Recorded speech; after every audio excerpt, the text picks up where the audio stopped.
오늘은 조금 특별한 주제를 다뤄볼까 합니다. 어느 작은 양로원에서 할머니가 돌아가셨습니다. 간호사들이 조촐한 할머니의 짐을 정리하다가 그녀가 쓴 시를 발견하게 되었습니다. 시의 내용에 감동받은 간호사들이 이 시를 복사하여 모든 간호사에게 전달하였습니다. 그리고 모든 이들의 마음을 움직였던 이 시는 영상으로 만들어져서 소개되었고 인터넷을 통해 전 세계로 전달되었습니다. 그래서 오늘은 어느 양로원 할머니의 시를 소개하고자 합니다. 아래의 글은 어느 할머니의 글일 뿐이지만 우리 모두의 현재이거나 미래일지도 모른다는 생각을 하게 됩니다. 나이 들어서 요양원에 가지 않으려면 꼭 기억해야 하는 세 가지도 함께 들으시면 좋겠습니다. 어느 양로원 할머니의 시. 간호사님들, 무엇을 보시나요? 댁들이 저를 볼 때 무슨 생각을 하시나요? 현명하지 않고 변덕스러운 성질과 초점 없는 눈을 가진 투정이나 부리는 늙은 노인으로 보이겠지요. 음식을 흘린다고 핀잔을 주고 대체 왜 대답을 빨리 못하냐고 큰 소리로 말할 때면 전 정말 당신들이 조금 더 노력해 주기를 원했습니다. 당신들이 귀찮다고 나를 때리고 함부로 대할 때는 내 마음대로 움직이지 않는 몸뚱이로 저는 정말 용기를 내어 헛손질로나마 싸우고 싶었던 것이랍니다. 댁들이 하는 일도 못 알아차리는 것 같이 보이고 양말이나 신발 한 짝을 항상 잃어버리는 바보 같은 늙은 노인으로밖에는 안 보였나요? 내가 저항을 하든 말든 그것은 아무런 상관이 없다는 듯이 목욕을 시킬 때도 설거지 통그릇만도 못하고 대돌만도 못한 나의 몸뚱이에 눈물도 쏟아냈지만 흐르는 물에 감추어져 당신들 눈에는 보이지 않았겠지요. 음식을 나누어 먹는 것이 아닌 그냥 먹여주는 댁들의 눈에는 내가 가축보다 못난 노인으로 비추어졌나 봅니다. 댁들은 저를 그런 식으로 생각하나요? 당신들은 저를 정말 그런 식으로 보는 건가요? 제 팔에 든 수많은 멍자국들이 당신들 눈에는 망가진 보라색 도라지 꽃으로 보이던가요? 간호사님들, 그렇다면 이제 눈을 뜨고 그런 식으로 저를 보지 말아주세요. 이 자리에 꼼짝하지 않고 앉아서 나의 의지는 상실되어 댁들이 지시한 대로 행동하고 나의 의지가 아닌 댁들의 의지대로 먹고 온몸에 멍이 들어도 아픔을 삭혀야 되었던 제가 누구인지 말하겠습니다. 제가 10살 어린 아이였을 땐 사랑하는 아버지도 있었고 사랑하는 어머니도 있었고 형제들도 자매들도 있었답니다. 16이 되었을 땐 발에 날개를 달고 이제 곧 사랑할 사람을 만나러 다녔답니다. 20살 땐 평생의 사랑을 지키기로 약속하여 결혼하였고 나의 가슴은 고동쳤답니다. 25살이 되었을 땐 귀여운 어린 자녀들이 생겨났답니다. 당신들도 그런 어린 시절이 있었겠지요. 서로를 안아주고 감싸주는 행복한 가정이었답니다. 30살이 되었을 땐 어리기만 했던 자녀들이 성장하는 모습을 바라보며 우리 부부는 무엇과도 바꿀 수 없는 행복을 느꼈답니다. 지금 이 순간이 영원했으면 좋겠다. 이보다도 더 좋을 수는 없겠다 생각했습니다. 40살이 되었을 땐 어리기만 했던 아들, 딸들이 성장해서 집을 떠나게 되었지만 남편은 제 곁에 있어 슬프지 않았답니다. 50살이 되었을 땐 제 자식들은 직장에서 일을 하고 손주를 제 무릎에 안겨주었습니다. 그때 비로소 인생의 맛을 다시 느끼는 제 자신을 알게 되었답니다. 마침내 어두운 날들이 찾아와 내 옆에 있던 이가 먼저 하늘로 떠나게 되면서 앞으로의 삶을 생각해보니 두려운 마음에 몸이 오싹해졌답니다. 자녀들이 모두 자기의 자식을 키우고 있는 그 모습을 보고 난 내가 알고 있던 지난 날들과 내가 주고 받았던 사랑을 한번 떠올려 봤답니다. 저는 이제 늙은이가 되었는데 참으로 우습게도 늙은이를 바보처럼 보이게 만드는 것들을 보면서 세월은 참으로 잔인한 것 같다는 생각도 해봤답니다.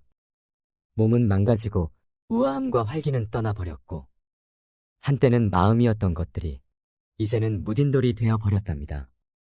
시체와도 같은 이 늙은이 속에는 아직도 어린애 같은 마음은 살아있어 가끔씩은 다 망가진 이 가슴도 부풀어 오르는 때가 있답니다. 좋아하는 사람이 생겨 젊은 시절처럼 사랑도 하고 싶다는 꿈도 꾸어본답니다. 즐거웠던 일들을 기억해보고 고통스러웠던 일들도 떠올려보면서 저는 지금 다시 한번 용기를 내어 삶을 사랑하며 살아가려 합니다. 너무 짧고 빨리 지나간 지난 날들을 생각하면서 영원한 것은 아무것도 없다는 엄연한 현실을 받아들이기로 했답니다. 이제 사람들이여 눈을 떠보십시오. 투정이나 불의는 늙은이로 보지 말고 좀 더 자세히 나를 봐주세요. 당신의 아버지는 아니나 아버지일 수도 있고 당신이 어머니는 아니나 어머니일 수도 있습니다. 그냥 가축에게 모이를 주듯 하지 마세요. 그냥 먹고 싶습니다. 멍들게 하지 마세요. 가슴속에 멍을 안고 떠나지 않게 해주세요. 사는 동안에 하나뿐인 나의 간절한 소망입니다.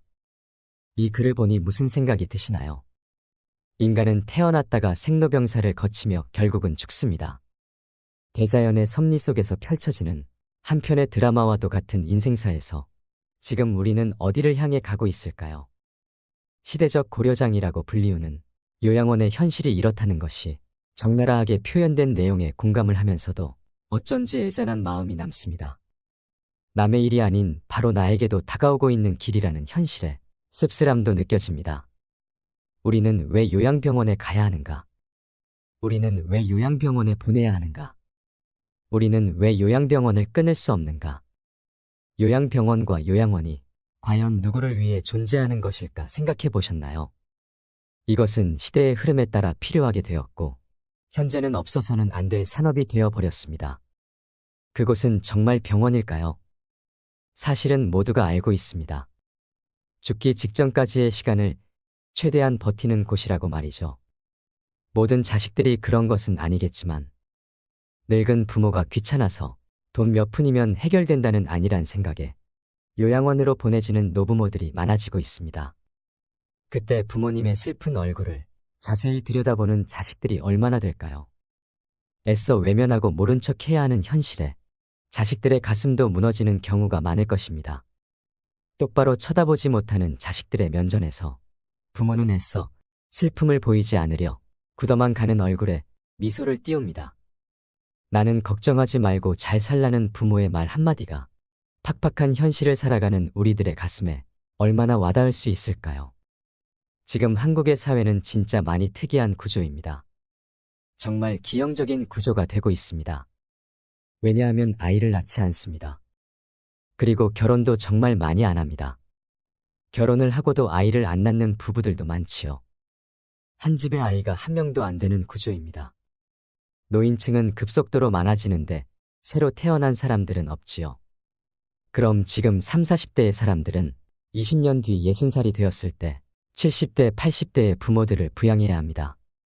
그래서 이제는 노인이 노인을 부양해야 하는 시대라고도 할 수 있습니다.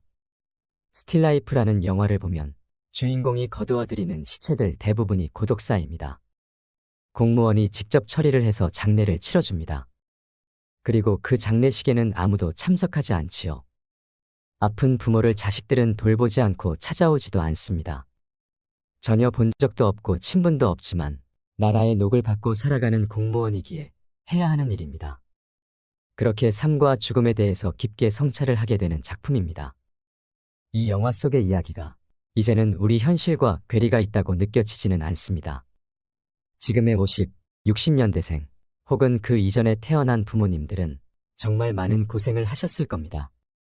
아마 상상도 하기 힘들 정도로 엄청난 고생을 하셨을 거라 생각을 합니다. 과거에는 요양병원, 요양원 이런 게 별로 없었습니다. 그럼 부모님이 편찮으면 자식이 다 했을 겁니다. 아니면 시집온 며느리가 도맡아 해야 하는 상황도 많았습니다.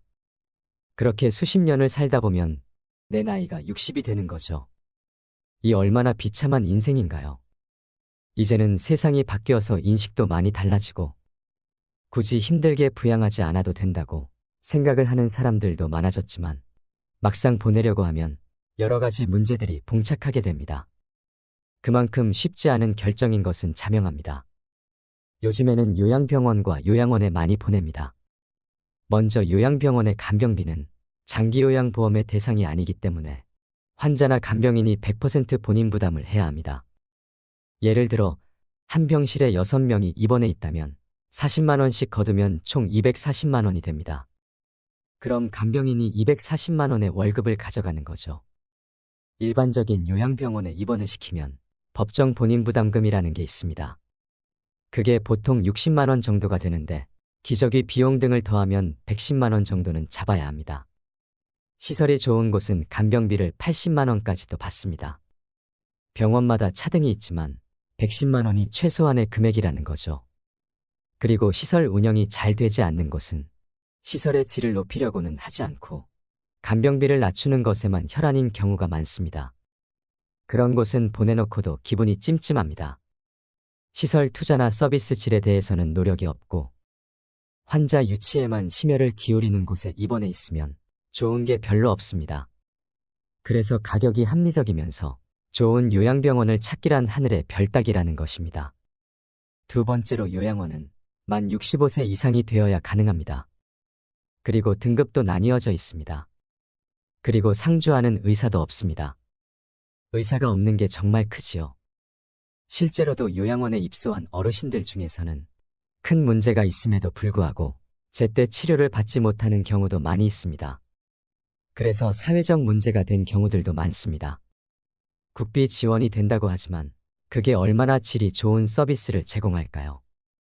실제로 지금 요양원의 구조는 인력이 부족해서 혼자서 20명, 30명을 보는 시스템이라고도 합니다. 상대적으로 지원이 많은 국공립 요양시설은 들어가기도 어렵습니다. 지금 당장 입주되기를 해도 4년을 기다려야 합니다. 우리나라 요양원의 현실은 그냥 지나간 뉴스들만 봐도 별로 좋지 않다는 인식을 가지게 됩니다. 불과 이틀 전에 이런 기사가 났습니다. 요양원 입소 한 달 만에 멀쩡하던 아버지가 반송장이 되었다고요. 대형 병원을 찾아가 보니 요양원에서 밥을 억지로 먹이는 과정에서 흡인성 폐렴이 왔고 약물 과다 복용으로 신장 기능이 약화됐을 뿐만 아니라 영양 결핍과 탈수 증세까지 와서 중환자실 입원이 불가피하다는 설명이 돌아왔다고 합니다. 그런데 요양원 측에서는 우리가 오히려 난폭행동을 견뎠다고 말합니다. 모든 요양원과 요양사분들이 그렇다는 것은 아니지만 요양시설에 부모님을 보낸 수많은 보호자들이 혹시 내가 선택한 요양원은 아닌지 걱정할 수밖에 없는 기사이지요. 요양원은 종신형을 받은 죄수를 가두는 감옥이 아닙니다. 그런데 한국의 요양원은 꼭 감옥 같다고 말씀하시는 분들이 많습니다. 보건복지부가 발표한 현황에 따르면 시설 내 학대 건수가 급속도로 증가하는 추세라고 합니다. 죽음마저도 두렵고 비참하게 만드는 이 현실이 너무도 안타까울 뿐입니다. 그래서 노인분들도 이런 기사들을 많이 접하면서 요양시설에 일단 들어간다는 것 자체가 내가 죽으러 가는구나 라고 생각하게 됩니다. 인생의 끝자락에서 모든 것과의 이별을 준비해야 함을 알면서도 자식에게 버림받는 느낌을 받는 분들도 많습니다. 실제로 자신들이 감당하기 싫고 힘드니까 시설에 보내는 것은 부정할 수 없는 사실일 것입니다. 물론 자식에게 좋은 부모가 아니었다면 결정은 더욱 뻔할 것입니다. 그런데 한번 생각해 보세요. 아무리 좋은 호텔에 가도 우리 집만한 곳이 없다고 느끼는 것이 사람 마음입니다. 내가 아무리 돈이 많아서 최상급, 최고급 요양시설에 들어간다고 해도 내 집에 오고 싶은 마음이 당연할 것입니다. 익숙한 환경과 익숙한 사람들이 있는 곳이 제일 좋다는 것입니다. 어떻게 죽을지 준비를 하는 것도 나이가 들면 자연스럽게 생각을 해볼 문제라고 생각합니다. 만약 이 모든 것이 거스를 수 없는 시대의 흐름이라면 막연하게 걱정만 하고 있기보다는 노후를 행복하게 보낼 준비를 내가 직접 해야 하지 않을까요? 나이 들어 요양원에 가지 않고 독립하여 노후를 건강하게 보내려면 이것 세 가지만 기억하시면 좋겠습니다. 첫째는 육체적 독립입니다. 노후에 요양원에 가지 않고 다른 사람에게 의존하지 않으려면 육체적인 면에서 독립할 수 있는 능력을 갖추는 것이 가장 중요합니다. 건강 수명을 늘려야 하는 것입니다. 이를 위해서는 먼저 기초 체력을 유지하는 것이 매우 중요합니다. 기초 체력을 유지하려면 먼저 근력 운동을 하셔야 합니다. 나이가 들어갈수록 걷지 않으면 걷고 싶어도 못 걷게 된다는 말이 있습니다. 누우면 죽고 서면 산다는 말도 있지요. 나이 들어 근력이 줄어드는 순간 급속도로 노화가 시작됩니다. 인생 후반기를 살아가시는 분들은 갑자기 하반신이 가늘어지는 경험을 하시는 분들이 많으실 겁니다. 일찍 골다공증이 찾아오는 경우도 있고 허리나 어깨가 굽거나 상체가 앞으로 기우는 경우를 겪게 됩니다. 무릎도 온전히 피지 못하고 구부러진 상태로 굳어버리게 되는데요. 이것은 근력이 약해져서 근육이 우리 몸을 지탱해주지 못해서입니다. 이러한 증상이 심해지면 팔과 다리에 힘이 없어져서 일상생활을 정상적으로 영위할 수 없게 됩니다. 노후에 다른 사람에게 의존하지 않고 독립적인 삶을 살려면 근력을 유지하는 것이 그 무엇보다도 중요합니다. 아령을 들고 발 뒤꿈치를 들었다 내렸다 하거나 다리를 어깨 넓이로 벌리고 서서 무릎 높이까지 앉았다 서기를 한다거나 또는 누워서 윗몸 일으키기를 하는 등 꾸준히 근력 운동을 해보시길 바랍니다. 그리고 유산소 운동도 중요한데요.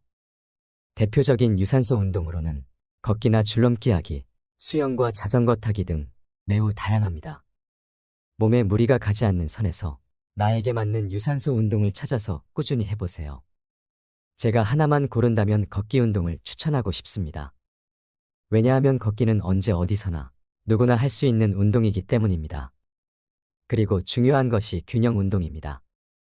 우리나라 65세 이상 어르신들 중에 낙상 사고로 사망하는 경우가 정말 많습니다. 사고 사망 원인 중 2위가 낙상 사고라고 하는데요.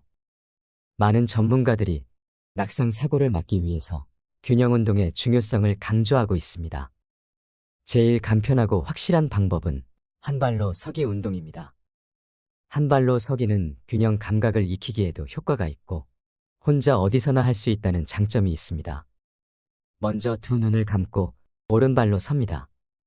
그리고 왼발은 무릎을 45도 구부린 채 지면에서 15cm 정도 높이로 듭니다. 두 손은 허리에 대면 됩니다. 쉬운 것 같아도 눈을 감고 한 발로 서면 우리가 몇 초 동안이나 버틸 수 있을까요? 한번 해보시면 상당히 어렵다는 것을 알 수 있습니다. 실제로 한 발 서기를 해보면 앞뒤 양옆으로 몸이 이리저리 흔들리고 얼마 지나지 않아서 다리가 뻐근해집니다. 그만큼 평소에 쓰지 않던 근육을 많이 사용하기 때문이지요.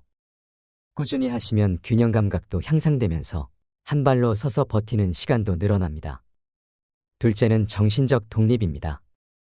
나이 들어서 정신적으로 독립하기 위해서는 무엇이 필요할까요? 가장 중요한 것은 치매에 걸리지 않고 우울증에 걸리지 않는 것입니다. 먼저 치매에 걸리지 않으려면 어떻게 해야 할까요? 아직 치매 백신은 개발되지 않았고 치매를 치료하는 약도 없습니다. 지금까지 개발된 치매 약은 치매 악화를 지연시키는 효과만 있을 뿐입니다. 그래서 우리가 치매 예방을 위해서 할 수 있는 것은 생활 습관을 바꾸고 식생활을 개선하는 것이 최선입니다.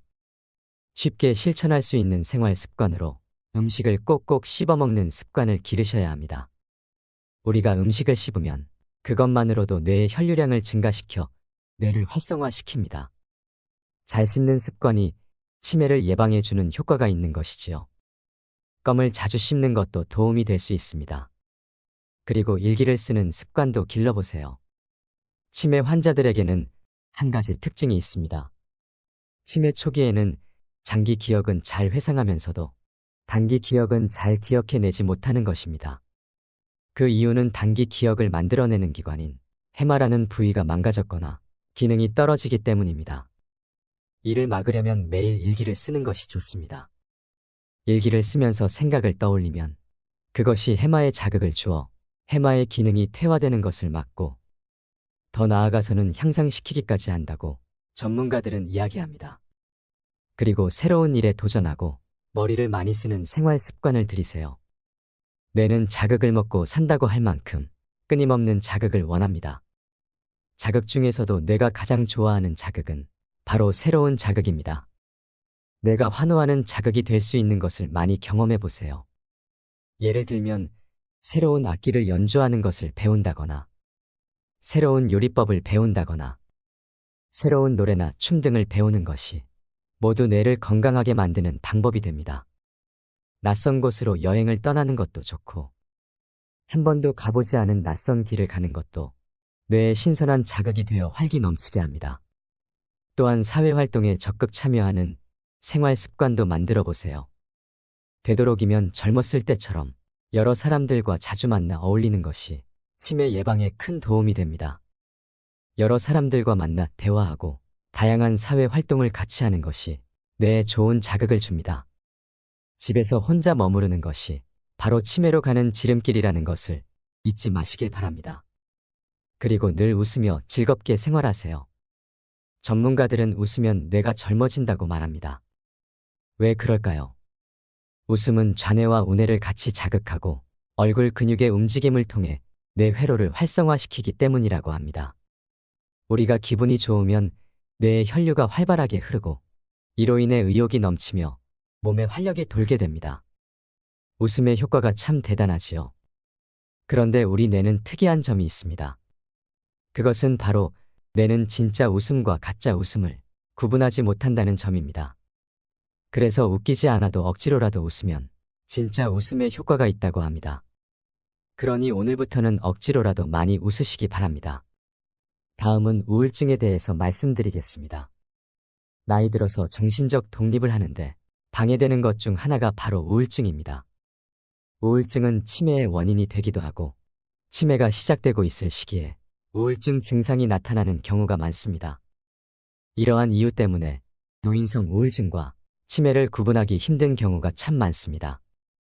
일반적으로 우울증이 치매를 촉진시킬 가능성이 있기 때문에 되도록이면 빨리 우울증을 치료해야 합니다. 우울증에 걸리지 않으려면 매사에 비관적 마음보다는 긍정적이고 낙관적인 마음가짐을 갖고 생활하는 것이 가장 중요합니다. 아직 다가오지 않은 일을 미리 걱정하지 말고 지나간 과거에 대해서 후회하지 마세요. 현재를 즐기시며 살아가시길 바랍니다. 세 번째로 경제적 독립입니다. 우리는 지금까지 우리가 경험하지 못한 100세 시대에 살고 있기 때문에 이전과는 달리 경제적 독립을 위한 준비를 더 일찍 시작하는 것이 필요하다고 생각합니다. 정년 후에도 제2의 직업이 필요한 시대입니다. 그래서 할 수만 있다면 일을 계속하는 것도 좋습니다. 꾸준히 자기 개발을 하고 새로운 것을 피하지 말고 할 수 있다는 마음가짐으로 무엇이든 배워보세요. 이걸 배워서 뭐해? 라고 생각하지 마시길 바랍니다. 이런 습관과 정신력이 쌓여서 다른 사람에게 의존하지 않는 강인함을 가지게 되는 것입니다. 그래야만 노후에도 경제적으로 독립하여 건강하고 행복한 노후 생활을 할 수 있을 것입니다. 사람이 나이 들고 늙고 병이 드는 것은 당연한 순서이지만 저는 죽음 앞에서 온전한 정신과 육체를 최대한 유지하고 싶다는 생각을 하곤 합니다. 기억의 연결이 완전히 사라지면 그것은 살아있어도 이미 죽은 것이고 내 마음대로 움직이지 못해서 괴로운 심정은 말할 수 없는 고통이 될 것이라는 생각이 들었기 때문입니다. 가족이 큰 질병에 걸리면 사실 웃을 일이 하나도 없습니다. 그냥 모두가 괴롭고 삶 자체가 힘들어집니다. 대부분 돈 문제로 시작해서 싸우게 되고 부양의 문제로 자녀들이 다투게 되는 것은 당연한 수순일지도 모릅니다. 그 모습을 바라보는 부모는 얼마나 마음이 아플까요? 아무것도 해줄 수 없는 현실에 눈물만 흐를 것입니다. 그러니 우리는 움직여야 합니다. 그래서 사는 동안 건강하고 행복해야 합니다. 법륜 스님께서 말씀하신 인생 조언 4가지가 있습니다. 첫째, 행복을 구걸하지 마세요. 남이 어떻게 나오느냐에 따라서 행복과 불행이 결정된다는 것은 내 인생의 칼자루를 남이 들고 있는 것이나 마찬가지이기 때문입니다. 남이 어떻게 하든 나는 아무 문제 없다는 중심을 잡고 당찬 마음으로 내 인생을 살아가세요. 둘째, 모르면 물어서 알면 되고 틀리면 고치면 되고 잘못했으면 뉘우치면 됩니다. 이것이 어떤 조건에서도 주눅들지 않고 내가 내 인생의 주인공으로 살아가는 방법입니다. 이런 자세로 인생을 살면 겁날 것이 없습니다. 셋째, 인생에는 정답이 없습니다. 우리 모두는 각자 자기가 선택한 대로 살다가 갈 뿐입니다. 어떤 선택을 하느냐가 중요한 것이 아니고 어떤 선택을 했든 그에 따른 책임을 지면 됩니다. 넷째, 잘 산 인생은 높은 자리에 오르고 성공한 것이 아니라 내일 죽어도 여한이 없는 삶입니다. 누구나 죽는다는 것을 알고 있지만 마치 영원히 살 것처럼 오늘 하루를 허투루 보냅니다. 그러니 최선을 다하는 하루하루를 쌓아나가서 죽는 날 여한을 남기지 마시길 바랍니다. 내가 했던 모든 것이 나의 미래입니다. 오늘 알려드린 노후를 잘 보내기 위한 3가지. 육체적 독립, 정신적 독립, 경제적 독립을 꼭 기억하시길 바랍니다. 살아있을 때 누릴 수 있는 행복을 누리세요. 이상으로 인생 철학이었습니다. 철학이 있는 당신의 삶을 응원합니다. स्टूडियो Mahadevganj साहेबगंज